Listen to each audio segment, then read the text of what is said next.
warahmatullahi wabarakatuh. Perkenalkan, nama Ibu Sulfiana Pratiwi. Di sini kita akan belajar mengenai tes golongan darah dan transfusi darah. Sebelumnya, bagaimana kabarnya hari ini anak-anak sekalian?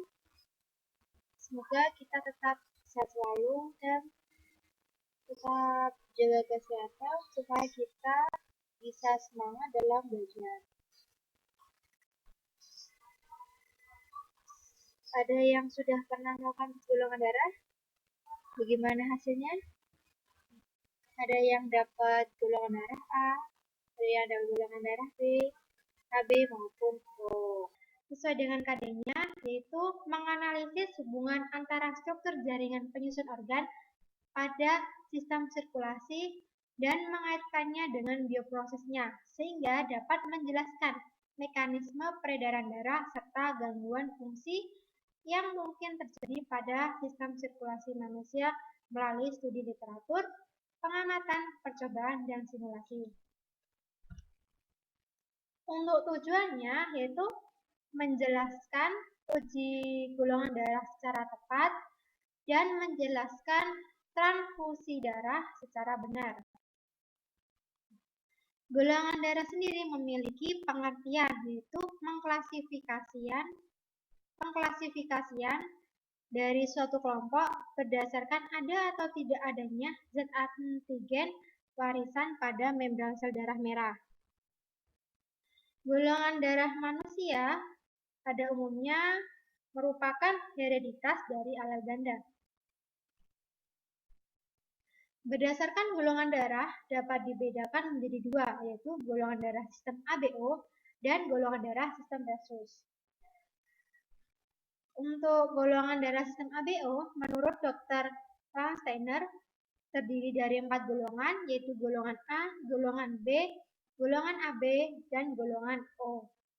Dalam penggolongan tersebut didasari oleh agglutinogen dan agglutinin.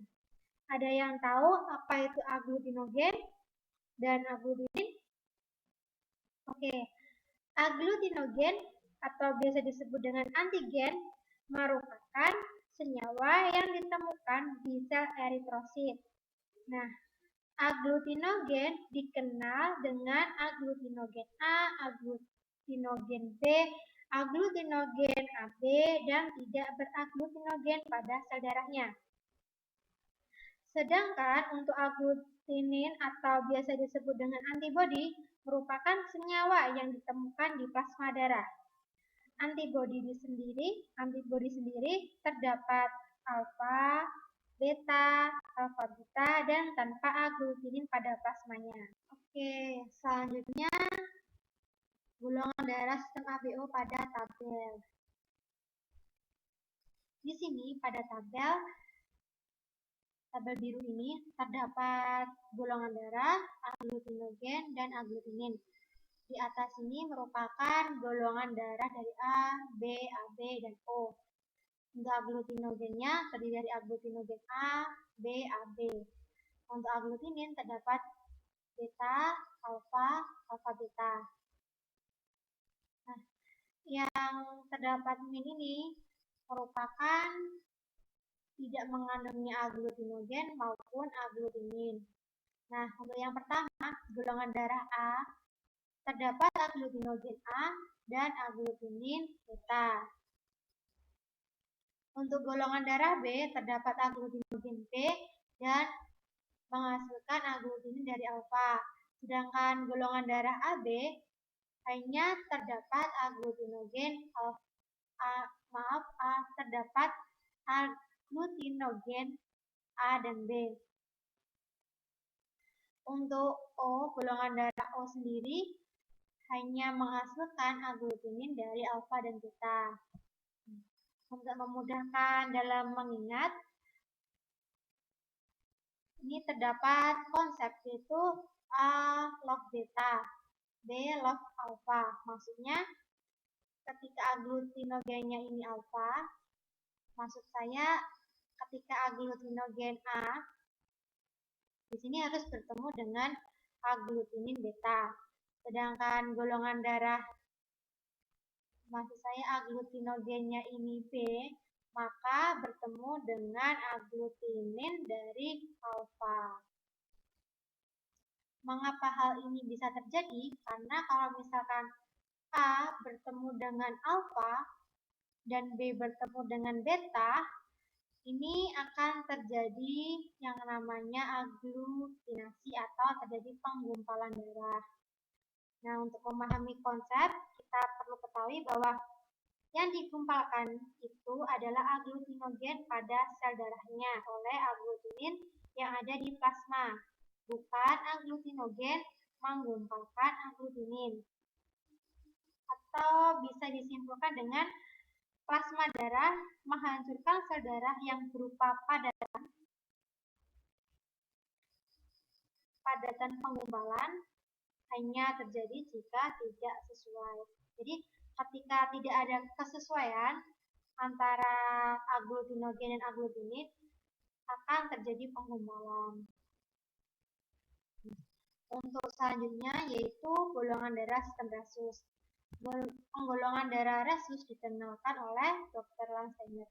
Pada penggolongan resus terdiri dari resus positif dan resus negatif. Orang yang bergolongan resus positif memiliki antigen resus pada eritrositnya dan tidak memiliki antibodi. Sedangkan untuk resus negatif memiliki antibodi pada plasma darahnya dan tidak memiliki antigen atau aglutinogennya tadi. Jadi ketika golongan darahnya ini terdapat resus positif, maka faktornya ya antigennya positif. Sedangkan untuk resus negatif, berarti faktor dari resusnya ya juga negatif. Oke, selanjutnya cek golongan darah. Biasanya serum yang digunakan dalam pengecekan golongan darah yaitu serum anti-A, anti-B, anti-AB, dan anti-D atau anti-resus. Di sini saya akan membahas mengenai penggunaan dari serum anti-A dan serum anti-B. Di sini terdapat kotak yang memiliki beberapa darah. Di sini ada darah. Ini diibaratkan darah. Nah, ketika kita ingin menguji golongan darah A, lalu diberi yang kuning ini diberi antiserum A dan ini dikasih antiserum B, akan terjadi penggumpalan pada antiserum A. Karena kembali ke konsepnya ini tadi,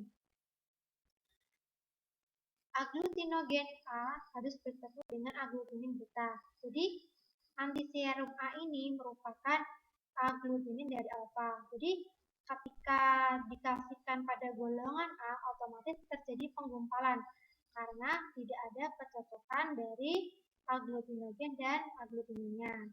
Sehingga golongan tersebut bisa dikatakan golongan darah A.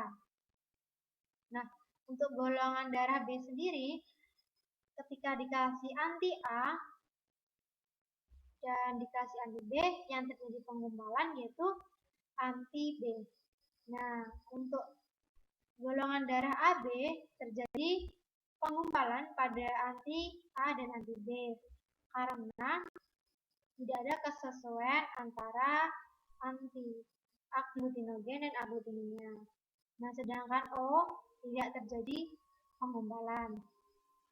Biasanya untuk ciri-ciri dari penggumpalan biasanya ada titik-titik seperti ini. Oke, selanjutnya adalah salah satu hasil dari golongan darah ataupun contoh dari hasil golongan darah. Di sini ada yang tahu ini golongan darah apa? Tidak terjadi penggumpalan? Benar, ini adalah golongan darah O. Sedangkan ini terjadi penggumpalan pada anti-A. Benar, ini adalah golongan darah A. Sedangkan di sini yang terjadi penggumpalan di B berarti golongan darah B. Lalu yang ini terdapat penggumpalan anti-A dan anti-B. Berarti golongan darah ini adalah golongan darah AB. Oke, selanjutnya transfusi darah.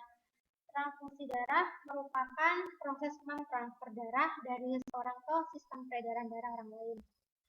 Orang yang memberikan darah disebut donor, sedangkan orang yang menerima darah disebut resipien.